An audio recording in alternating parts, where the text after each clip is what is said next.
नमस्कार साथियों, एक बार से फिर आपका तक्षशिला 2020 क्लासेस के अंदर स्वागत करता हूं।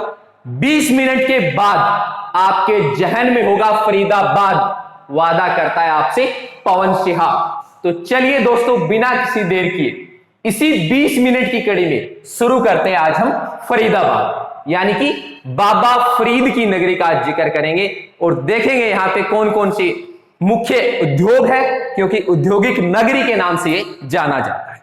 ओके, बात करेंगे इसके साथ 1857 की क्रांति में बलिदान देने वाले एक महान स्वतंत्रता सेनानी की, राजा नाहर सिंह की, और उनके किले का जिक्र करेंगे। तो चलिए साथियों, बिना किसी देर के शुरू करता हूं फरीदाबाद। मैं अपने मार्कर को उठाता हूं और आप उठाइए अपनी कॉपी पेन को और बनाइए साथ साथ नोट्स। 20 मिनट में विश्वास हो जाना चाहिए हमें अपने पे कि सिलेक्शन इस बार नहीं छोड़ेंगे हम। ओके, तो चलिए करते हैं शुरू फरीदाबाद से। फरीदाबाद की स्थापना की अगर मैं बात करूं तो 2 अगस्त 1979 में फरीदाबाद की क्या हुई थी? स्थापना हुई थी। ओके, यदि इसकी मैं क्षेत्रफल की बात करूं तो 741.9 वर्ग किलोमीटर इसका क्षेत्रफल बताया जाता है, जबकि कुछ किताबें इस आंकड़े को 743 भी बताती है। ठीक है ना, क्योंकि आंकड़े दोनों तरह के हमारे मस्तिष्क में रहने चाहिए। ठीक है ना। इसके अलावा 741 वर्ग किलोमीटर होने के कारण सबसे छोटा जिला भी हमारा कौन सा है? फरीदाबाद है। और जनसंख्या की अगर बात करूं तो जनसंख्या इसमें सबसे ज्यादा देखने को मिलेगी प्रति वर्ग किलोमीटर के हिसाब से। ओके, तो इसकी जनसंख्या की अगर मैं बात करूं, यहां जनसंख्या कितनी है तो 17,98,954 इसकी क्या बताई जाती है? जनसंख्या बताई जाती है। और ये आंकड़ा कब का रहेगा? 2011 का ये आंकड़ा रहने वाला। जिसमें पुरुषों की संख्या की बात करें तो 9,61,563 यहां क्या रहेंगे? पुरुष रहेंगे। और महिलाओं की बात करें तो 8,37,442। बड़ी अजीब बात है, हर जगह किसी जिले को उठा लो पुरुषों की संख्या ज्यादा मिलेगी और फिर कहते हैं हरियाणा में काड़ू और रांडे ज्यादा है। अरे भाई, होगा ही, अंतर कितना रहता है। ठीक है ना। यदि यहां की जनसंख्या घनत्व की मैं बात करूं, यहां जनसंख्या कितनी है, यानी प्रति वर्ग किलोमीटर में 1 किलोमीटर ऐसे 1 किलोमीटर ऐसे कितनी जनसंख्या निवास करती है तो कितनी है? 2442। ओके, यदि मैं यहां के लिंगानुपात की बात करूं तो लिंगानुपात कितना है? यहां पे 871 लिंगानुपात यहां का आपको देखने को मिलेगा। ठीक है ना। देखिए साथियों, ये एक औद्योगिक नगरी है। एक जनसंख्या के आंकड़े पर मैं दोबारा हूं तो एक बात बता देता हूं। यहां अब जैसे आप इसी वक्त जाके यहां की जनसंख्या गिनोगे या काउंट करोगे तो ये जनसंख्या काफी ज्यादा मिलेगी आपको। इससे कारण क्या है कि ये औद्योगिक नगरी है। अनेक प्रवासी लोग यहां पे आते हैं रोजगार की तलाश में। ठीक है ना। तो उसका प्रभाव कहां पे पड़ता है? उसी भूमि पे पड़ेगा, वहां के संसाधनों पे पड़ेगा। ओके, यदि वहां की साक्षरता दर की बात करूं तो 86% क्या बताई जाती है? यहां की साक्षरता दर बताई जाती है, जिसमें कि पुरुषों की साक्षरता दर कितनी है? 89.9% है, जबकि महिलाओं की कितनी है? 75.2% यहां पे महिलाओं की साक्षरता देखने को मिलेगी। ठीक है ना। और महिलाओं की जो साक्षरता होती है वो उस समाज के नजरिए को दर्शाने में अहम भूमिका निभाता है कि वहां की महिलाओं में शिक्षा का स्तर क्या है। ठीक है ना। जितनी ज्यादा महिलाओं की शिक्षा होगी उस समाज का मानसिक स्तर भी क्या होगा? उतना ही ऊंचा होगा।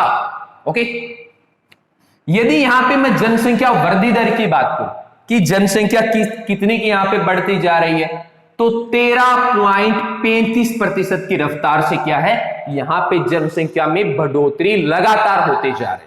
ओके, 2021 के जो आंकड़े आएंगे ये शायद और भी ज्यादा हैरान करने वाले हैं औद्योगिक नगरों के। यदि यहां पे सड़क लंबाई की बात करें, सड़कों की लंबाई कितनी है, तो 1218 किलोमीटर लंबाई बताई जाती है, क्योंकि है कितना आगे 741.9 वर्ग किलोमीटर में तो सारा ही है, ठीक है ना। यदि नदी की बात करूं मुख्य, तो यहां पे कौन सी नदी बहती है, यमुना नदी यहां पे मुख्य रूप से बहती है। ओके, यहां की तहसीलों की बात करें तो देखिए छोटा सा जिला है तो तहसील भी कम होगी, तो फरीदाबाद खुद एक तहसील है और बल्लभगढ़ राजा नाहर सिंह की नगरी, तो ये दो मुख्य क्या रहेंगी, यहां की तहसीलें रहेगी। और मुख्यालय की बात करें तो मुख्यालय खुद क्या रहने वाला है, फरीदाबाद ही रहने वाला। मेरे कुछ साथियों के कमेंट आए हुए थे कि सर सिरसा कराइए, तो बहुत जल्द साथियों आपके बीच में सिरसा भी लेके आएंगे।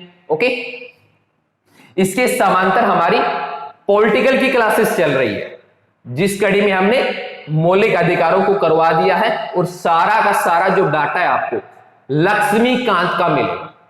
ओके, यदि यहां के विधानसभा क्षेत्र की बात की जाए तो विधानसभा क्षेत्र में कौन आता है, फरीदाबाद खुद एक विधानसभा क्षेत्र है। इसके अलावा बड़खल, बल्लभगढ़ और तिगांव, ये बड़ा ही महत्वपूर्ण गांव है, ठीक है ना। जिक्र करेंगे तिगांव के ऊपर, एक बार इसका कुछ बेसिकली आंकड़ा हम जान लेते हैं। यदि यहां पे नेशनल हाईवे की बात करें तो नेशनल हाईवे नंबर 2 इसको टच करता है, इसमें से निकलता है। 2 अप्रैल 2015 इस दिन क्या है, आंतरिक सुरक्षा दिवस बनाया गया था और सबसे बड़ा झंडा यहां पे लहराया गया था। माननीय अमित शाह जी यहां पे आए थे फरीदाबाद में और आंतरिक सुरक्षा दिवस के ऊपर सबसे बड़ा झंडा लहराने का काम यहां पे किया गया था। ओके, इसके अलावा इसको उद्योग नगरी के नाम से जाना जाता है हरियाणा में, क्योंकि ट्रैक्टर उद्योग की बात करें, मोटरसाइकिल उद्योग की बात करूं, टायर, ट्यूब्स, रेफ्रिजरेटर, अनेक उद्योग यहां पे आपको देखने को मिलेगा। यदि इसके नामकरण की बात करूं मैं, इसका नामकरण किस आधार पे किया गया है, तो 1607 में जहांगीर के कोषाधिकारी शेख फरीद के नाम पे या सूफी संत बाबा शेख फरीद के नाम पे क्या है, इसका नाम फरीदाबाद है। देखिए दोनों तरह की अलग अलग इतिहासकार अलग अलग बातें मानते हैं, अनेक बातें ऐसी हैं जिन पे इतिहासकारों में मतभेद देखने को मिलता है। तो कोई बाबा शेख फरीद के नाम पे बताता है, जबकि दूसरे का नाम भी शेख फरीद है पर ये इनका कोषाधिकारी होगा। ओके, यदि यहां पे उद्योगों की बात करें, क्योंकि औद्योगिक नगरी है और उद्योगों का जिक्र न हो ऐसा हो नहीं सकता, तो यहां पे मशीनी उपकरण, ट्रैक्टर, मोटरसाइकिल, इस्पात उद्योग, पावरलूम, रासायनिक पदार्थ, औषधि और रेफ्रिजरेटर मुख्य रूप से यहां पे क्या है, इनके उद्योग किए जाते हैं या इनके फैक्ट्रीज कारखाने यहां पे है। यदि फरीदाबाद में होने वाली मुख्य फसल की बात करूं तो गेहूं मुख्य फसल रहेगी, इसके अलावा ज्वार, बाजरा और चावल का भी यहां पे क्या होता है, उत्पादन होता है। ओके, अच्छा अब थोड़ा सा जिक्र कर लेते हैं इसके तिगांव का, जिसको कि अमर शहीद गांव के नाम से जाना जाता है। देखिए हरियाणा फौजी वीरों की और वीरों की भूमि रही है, तो फरीदाबाद से जो तिगांव है यहां से सबसे ज्यादा सैनिक शहीद हुए हैं और यही कारण है कि सुबह सुबह इस गांव में राष्ट्रीय गान होता है। बड़े गौरव की बात है हमारे हरियाणा के लिए कि एक ऐसा गांव भी हमारे हरियाणा में है जहां पे सुबह सुबह राष्ट्रीय गान के साथ देश के गौरव के साथ दिन की शुरुआत की जाती है। ओके ओके, अब जिक्र कर लेते हैं 1857 की क्रांति की, क्योंकि अगर तिगांव का जिक्र हो रहा है तो क्रांति का भी जिक्र होना चाहिए। भारत के पहले स्वतंत्रता संग्राम, ओके, 1857 की क्रांति, जिसमें धानु सिंह जो कि किसान नेता है नेतृत्व करने का बात काम करेंगे, और दूसरे कौन है, हरियाणा के शेर नाहर सिंह, बल्लभगढ़ के राजा, ठीक है ना। देखिए बड़े ही वीर योद्धा थे। 1823 में तेवतिया परिवार के अंदर इनका जन्म हुआ था। अल्प आयु के अंदर इनको गद्दी पर बिठा दिया गया इनके पिता की मृत्यु के बाद। और जब क्रांति का बिगुल बजा तो 1857 की क्रांति में कूद पड़े और दिल्ली की रक्षा करने के लिए निकल गए। 120 दिन तक अंग्रेजों को रोके रखा। अंग्रेजों में हिम्मत नहीं हुई कि इनकी सुरक्षा को भेद के दिल्ली में दाखिल हो सके और अंत में छल से इनको पकड़ लिया गया। अंग्रेजों ने शांति के लिए सफेद झंडे को दिखाया और समझौते की बात की। नाहर सिंह अपने कुछ चुनिंदा सैनिकों के साथ दिल्ली में गए और अंग्रेजी अधिकारियों ने उन पे आक्रमण कर दिया और उनको पकड़ लिया, बंदी बना लिया और इनके सैनिकों को बड़ी ही क्रूरता से शहीद कर दिया गया। ओके, और 9 जनवरी 1858 को चांदनी चौक दिल्ली में सरेआम फांसी दे दी गई इस हरियाणा के वीर सपूत को। इसीलिए मैंने इनके नाम के आगे शेर लिखा है, क्योंकि अंग्रेजों में इतने आधुनिक हथियार होने के बावजूद हिम्मत नहीं थी कि नाहर सिंह के सुरक्षा घेरे को तोड़ के दिल्ली में जा सके। एक पूरा लेक्चर दूंगे, विस्तार से पढ़ेंगे 1857 की क्रांति को, क्योंकि हरियाणा के भी अनेक वीरों का इसमें योगदान रहा है और बड़े बड़े राजा महाराजा और महान वीरांगना लक्ष्मीबाई की गाथा का हम जिक्र करेंगे और समझेंगे भारतीय इतिहासकार क्यों इसे भारत का प्रथम स्वतंत्रता संग्राम बताते हैं और क्यों वहां पे अंग्रेज अधिकारी या अंग्रेजी इतिहासकार इसको सिर्फ एक सैनिक विद्रोह का नाम देते हैं। ठीक है ना। इसके अलावा 1754 में अहमद शाह अब्दाली और मराठों के बीच में भी यहां पे क्या हुआ था, युद्ध हुआ था। इसके अलावा बात करें तो सबसे पुराना नगर निगम कौन है, फरीदाबाद है। सबसे कम ग्राम पंचायत की बात करें तो महज 116 कहां देखने को मिलेगी, फरीदाबाद में देखने को मिलेगी। 2 पंचायत समिति रहेंगी और 10 जिला परिषद यहां पे रहेंगे। ठीक है ना। अच्छा, इसके अलावा क्या है, हरियाणा का विशेष पर्यावरण न्यायालय पर्यावरण को सुरक्षा देने के लिए, पेड़ पौधों और वन्य जीवों को बचाने के लिए क्या है, पर्यावरण न्यायालय, जो कि हरियाणा में 2 है। उनमें से एक कहां देखने को मिलेगा आपको, हमारे फरीदाबाद में देखने को मिलेगा। और आपको जो दूसरा पर्यावरण न्यायालय है वो हमारे कमेंट बॉक्स में बताना होगा। ओके, इसके अलावा रजनीगंधा, ग्लेडियस और गेंदे के फूलों का यहां पे मुख्य रूप से क्या होता है, उत्पादन होता है। कई मेरे साथियों को तो रजनीगंधा का नाम सुन के चेहरे पे मुस्कान आ गई भाई। ओके, अच्छा, गैस आधारित तापीय विद्युत परियोजना, यानी कि गैस का प्रयोग करके यहां पे तापमान पैदा किया जाएगा और उसके बाद क्या है, बिजली पैदा की जाएगी। ये परियोजना चल रही है और इसकी क्षमता कितनी है, 1500 मेगावाट यहां की क्षमता रहेगी, जो कि फरीदाबाद की जो बिजली की खपत है उसको पूरा करने का काम करेगी। इसके अलावा बजरी और चीनी मिट्टी मुख्य रूप से यहां पे पाई जाती है। जब यहां पे खुदाई हुई तो यक्ष यक्षिणियों की मूर्तियां भी यहां से प्राप्त हुई है। इसके अलावा यहां एक मंदिर है, पंचवटी मंदिर, और यहां पे द्रौपदी घाट बना हुआ है। ठीक है ना। तो ये एचपीएससी का पूछा हुआ क्वेश्चन है, द्रौपदी घाट कहां था, पंचवटी मंदिर फरीदाबाद में देखने को मिलेगा। ओके, इसके अलावा धौज झील और म्यूर झील आपको कहां देखने को मिलेगी, फरीदाबाद में देखने को मिलेगी। और बाबा फरीद का गुंबद कहां पे है, फरीदाबाद में। और राजेंद्र प्रसाद जी के सपनों का शहर पूछा जाए तो कौन सा रहेगा, फरीदाबाद रहेगा। और यदि पंडित जवाहरलाल नेहरू के सपनों का शहर पूछा जाए तो कौन रहेगा, हरियाणा पंजाब की राजधानी चंडीगढ़ रहने वाला। ओके, अब बात कर लेते हैं फरीदाबाद में कौन कौन से मेलों का आयोजन होता है। तो यहां मेले काफी ज्यादा लगते हैं, चाहे जिला छोटा सा है, मेलों की यहां पे कोई कमी नहीं है। धार्मिक भावनाएं कूट कूट के भरी हुई है। शिव चौदस का मेला, रामनवमी का मेला, कार्तिक का मेला, गोगा पीर का मेला, कालका का मेला, जन्माष्टमी का मेला, बलदेव हट का मेला, कनुआ का मेला, सूरज कुंड का मेला। बड़ा इंपॉर्टेंट है ये साथियों, याद रखना पड़ेगा, इसका ऊपर थोड़ा सा विस्तार से जिक्र करेंगे। इसके अलावा दादा कान्हा रावत का मेला, फुलडोर का मेला, बाबा उदासनाथ का मेला, दिगंबर जैन का मेला, दाऊ जी का मेला और बलदेव छठ की पूजा का मेला मुख्य रूप से लगता है। और ये दिगंबर जैन धर्म दो भागों में बंटा था चंद्रगुप्त मौर्य के समय में, जब यहां पे भीषण अकाल पड़ा था, एक श्वेतांबर और एक दिगंबर। यहां पे कौन सा है? दिगंबर जैन का मंदिर है। श्वेतांबर वो होते हैं जो श्वेत वस्त्र धारण करेंगे और दिगंबर वो होंगे जो निवस्त्र रहने का काम करेंगे। ओके, यदि यहां पे स्टेडियम की बात की जाए और खेल स्पोर्ट्स के ऊपर नजर डाली जाए तो निशानेबाजी की अकादमी नाहर सिंह स्टेडियम, जिसको कि 1981 में बनाया गया था, हरियाणा राज्य का खेल परिसर यहीं देखने को मिलेगा। स्पोर्ट्स स्टेडियम, स्पोर्ट्स कॉम्प्लेक्स और अरावली गोल्फ मैदान कहां देखने को मिलेगा?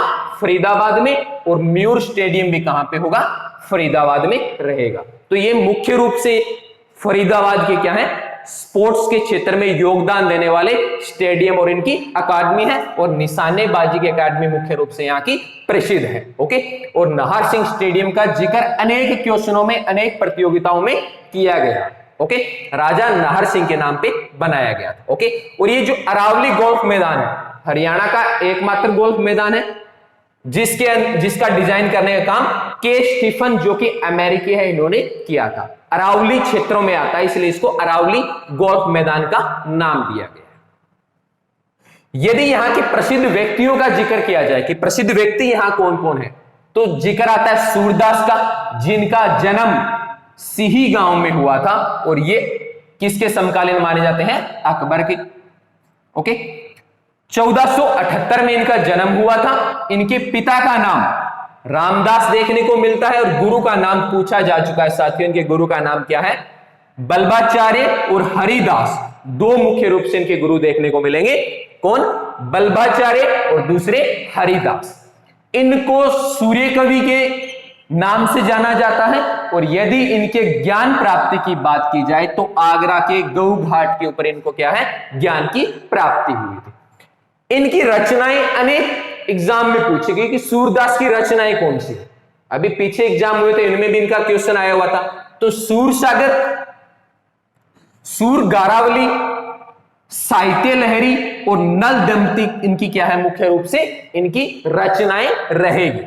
इसके अलावा गोपाल सिंह, ये भी सिही गांव से हैं और जाट रियासत बल्लभगढ़ के संस्थापक के रूप में इनको जाना जाता है। इसके अलावा सोनू निगम, जो कि गायक है, संबंध इनका कहां से रहेगा? फरीदाबाद से रहेगा। यहां पे अनेक क्रिकेटर भी इस भूमि से आए हैं, जैसे अजय रात्रा, मोहित शर्मा, विजय यादव और अजीत चंदेला। ये क्या है? चारों के चारों क्रिकेट से संबंध रखते हैं। और सबसे ज्यादा क्रिकेटर पूछे जाए ना, फरीदाबाद की भूमि का नाम लेना। ओके, इसके अलावा गौरव सोलंकी, जिन्होंने की 52 किलोग्राम वजन में बॉक्सिंग में CWC में स्वर्ण पदक जीतने का काम किया था। ओके, यहां का तिलपत गांव पांडवों ने अज्ञातवास से पहले मांगा था। ओके, और नेहा जैन, जो कि लड़ाकू विमान उड़ाया था और इनका नाम लिम्का बुक के अंदर दर्ज है। ओके, अब यदि इसको औद्योगिक नगरी कहा जाता है तो इसके उद्योगों की भी बात कर लेते हैं। कौन कौन से ऐसी चीजें हैं जिनकी वजह से इसको औद्योगिक नगरी का नाम दिया गया? ओके, तो यहां पे क्या है? सेरा सैनिटरी वेयर लिमिटेड, स्कोल्ट limited, Eicher limited, JCB Indian limited, Goodyear Indian limited, जो कि टायर बनाने की प्राइवेट कंपनी है। इसके अलावा बाटा इंडियन लिमिटेड और टायर ट्यूब उद्योग यहां पे मुख्य रूप से देखने को मिलेंगे।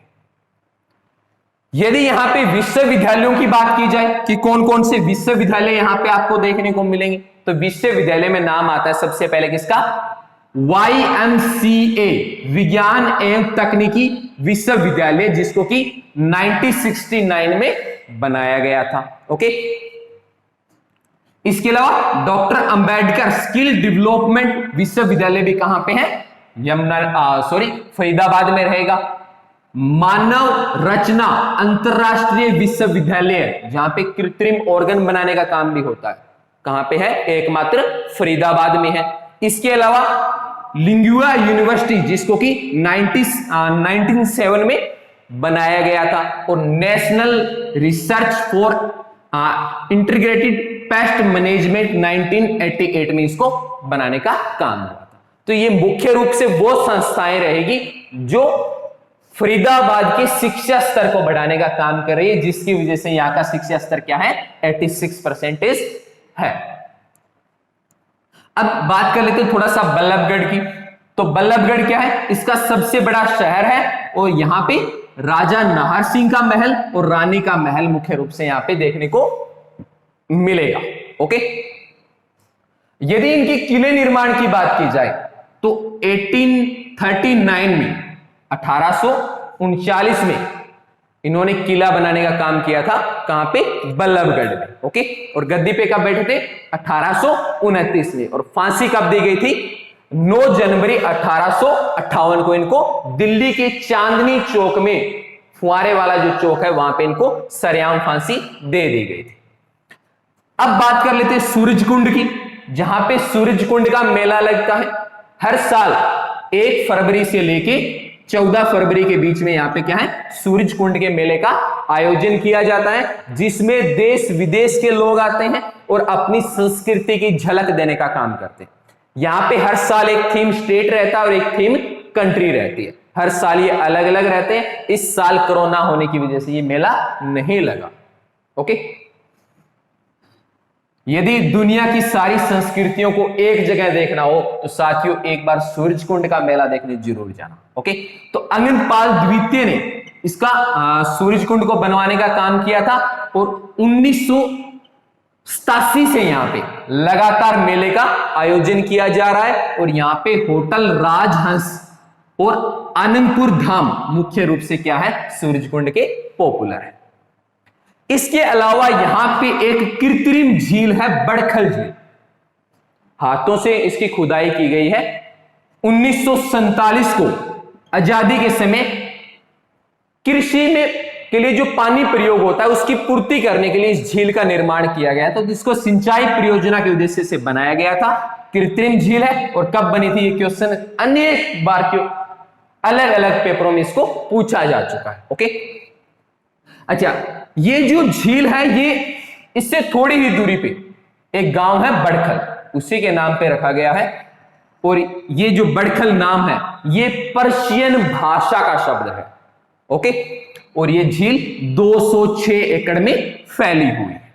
ओके, इसके अलावा यहां पे नाहर सिंह स्टेडियम देखने को आपको मिल जाएगा। ओके, इसके अलावा सूरजकुंड झील, जिसकी खुदाई 11वीं शताब्दी में सूरजमल तोमर द्वारा करवाई गई थी। एक जो नाहर सिंह ने, राजा नाहर सिंह ने जो किला बनवाया था, इसके गेट के बारे में पूछा गया था एग्जाम में, तो बता देता हूं। इसमें मुख्य रूप से 2 दरवाजे या 2 गेट है। एक गेट का नाम है अजीत और दूसरे का नाम क्या है, बल्लू नामक गेट रखा गया। ओके, और एक अन्य किला है यहां पे मटिया किला। ओके, या मटिया का किला, जिसको कि शेर शाह सूरी ने बनवाने का काम किया था। ओके, तो मैंने जितना समय आपसे मांगा था उस निर्धारित समय में जितना आंकड़ा बन रहा था फरीदाबाद का, मैक्सिमम मैंने आपको देने की कोशिश की, और उम्मीद करता हूं साथियों आपने भी साथ साथ नोट्स बनाने का काम जरूर किया होगा। ओके, कुछ साथी कहते हैं सर अक्सर छोटे हैं। देखिए साथियों, क्षमा चाहूंगा, 20 मिनट का समय मैंने मांगा है, और 20 मिनट में इतने डाटा को साथ के साथ लिखकर समझाना थोड़ा सा मुश्किल है। ओके, कोशिश करेंगे इसके बाद जो 20 मिनट की सीरीज पूरी हो जाए इसको पूरा विस्तार से समझाने की, 1-1 घंटा लगा के इनको समझाएंगे।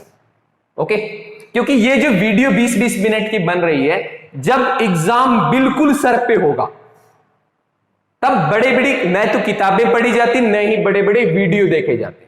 उस वक्त जो ये 20 मिनट की वीडियो है ये आपके लिए रामबाण का काम करेगी। तो उम्मीद करूंगा साथियों आपको ये वीडियो अच्छी लगी होगी, और बगैर कहे आप लाइक, कमेंट और शेयर करना नहीं भूलेंगे। तो इसी के साथ मैं आपसे अलविदा चाहूंगा। जय हिंद, जय भारत।